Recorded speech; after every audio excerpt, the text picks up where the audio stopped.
Herkese merhaba. Nefis Tatlar Durağı'na kanalıma hoş geldiniz. Bugün kabağın en lezzetli halini pişiriyoruz. Mükemmel bir kahvaltılık tarif yapacağız. Bu tarifle kabak sevmeyen kalmayacak. Hem çok lezzetli hem de çok kolay. Tüm detaylarını sizler için paylaştım. Bu arada hala kanalıma abone değilseniz abone olmayı, beğeni yapmayı ve bu videoyu sonuna kadar izlemenizi önemli rica ederek sizleri daha fazla bekletmeden hemen tarifime başlıyorum. Hazırladığım tarif için 3 adet kabak kullandım. Kabaklar büyük ise 2 adet de yeterli gelecektir. Kabakları bol suda yıkadıktan sonra uç kısımlarını ve saplarını alıyorum.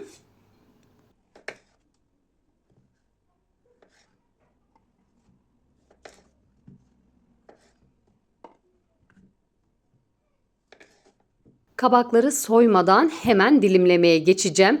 Ne çok fazla kalın ne de çok fazla ince olacak şekilde dilimlemeye devam ediyorum.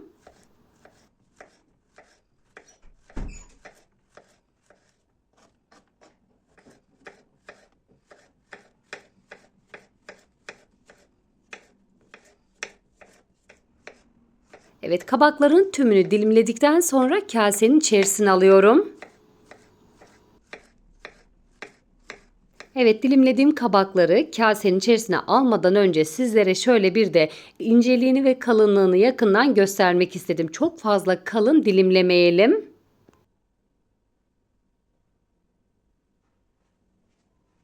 Kabakları kasenin içerisine alıyorum. Üzerine 1 çay kaşığı tuz ilave edeceğim. Güzelce harmanladıktan sonra üzerini kapatıp 15 dakika boyunca bekleteceğim. Burası çok önemli. Kabakların diriliğini tamamen kaybetmesi gerekiyor. Bunun için mutlaka tuz kullanmalıyız.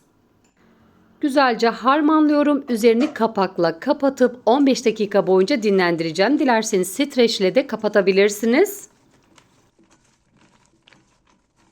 Şimdi bu işlem sayesinde hem kabaklar yumuşamış olacak hem de suyunu salmış olacak. Kabaklar bir köşede dinlenirken ben hemen sosunu hazırlamaya geçiyorum.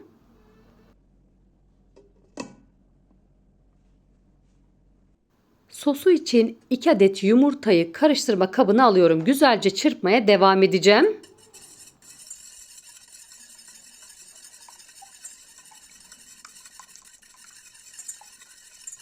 Hemen sonrasında üzerine 5 yemek kaşığı yoğurt, 1 kase çökelek peyniri, dilerseniz kaşar peyniri de kullanabilirsiniz. 4 yemek kaşığı dolusu un ilave ettim ve 1 çay kaşığı tuz ekliyorum. Ve şimdi karıştırmaya devam edeceğim. Sosumuzun homojen kıvama gelmesi gerekiyor. Bu arada peynirin tuzluluk oranına göre tuz miktarını azaltabilir veya çoğaltabilirsiniz. Evet, sosu güzelce karıştırdım. Üzerine yarım demet ince kıydığım dereotunu ilave ediyorum. Evet, şimdi biraz daha karıştırıyorum. Sosum hazırlanmış olacak. Ben kabakları kontrol edeceğim.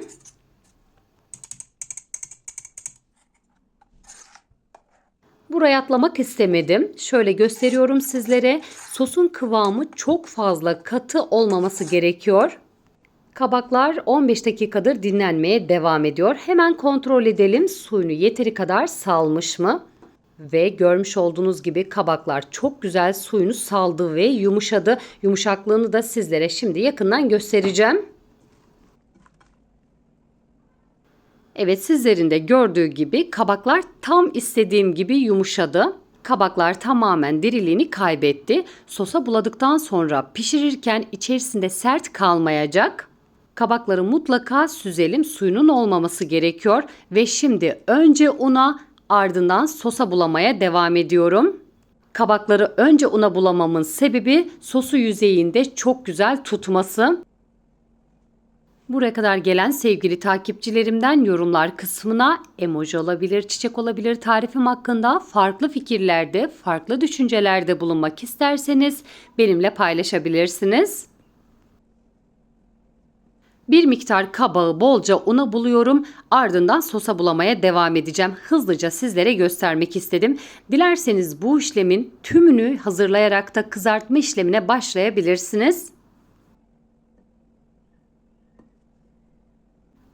Evet, görmüş olduğunuz gibi bolca una buladıktan sonra kabakları sosun içerisine aldım. Çatal yardımı ile bolca sosun içerisinde çeviriyorum. Hemen kızartmaya başlayacağım.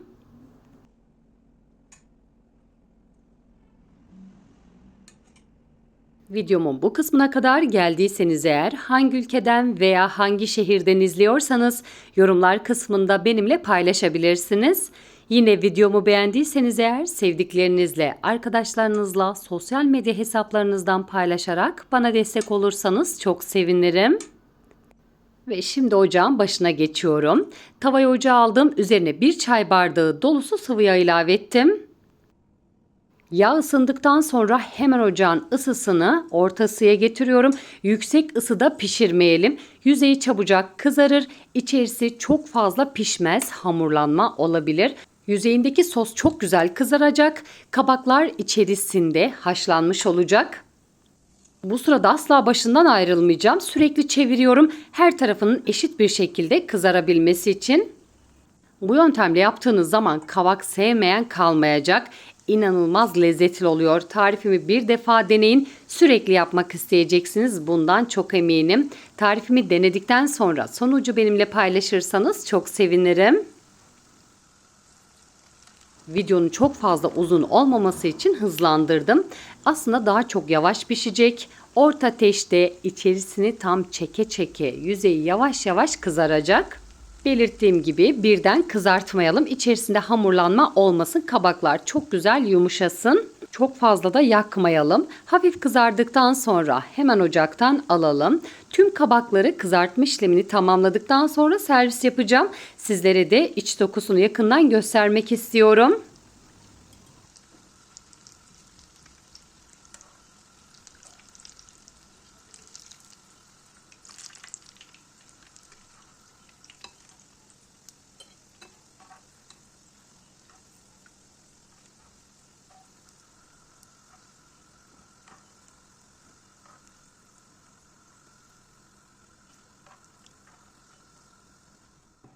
Evet, tüm kabakları kızarttım. Mükemmel oldu. Enfes kahvaltılık tarifimiz artık hazır.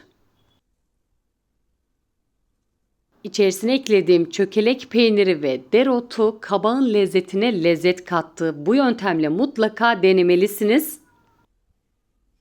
Ve şöyle yakından sizlere iç dokusunu da göstermek istedim. Görmüş olduğunuz gibi dış yüzeyi çok güzel kızardı. İçerisindeki kabaklar yumuşadı ve haşlanmış kıvamına geldi. Yine sizlerle tadına doyum olmayan şahane bir kahvaltılık tarif hazırladık. Bugünlük de tarifimin sonuna geldim. Bir sonraki tarifimde görüşmek dileğiyle. Beni izlediğiniz için hepinize çok teşekkür ediyorum. Şimdiden hazırlayacak olanlara afiyet olsun. Hoşça kalın.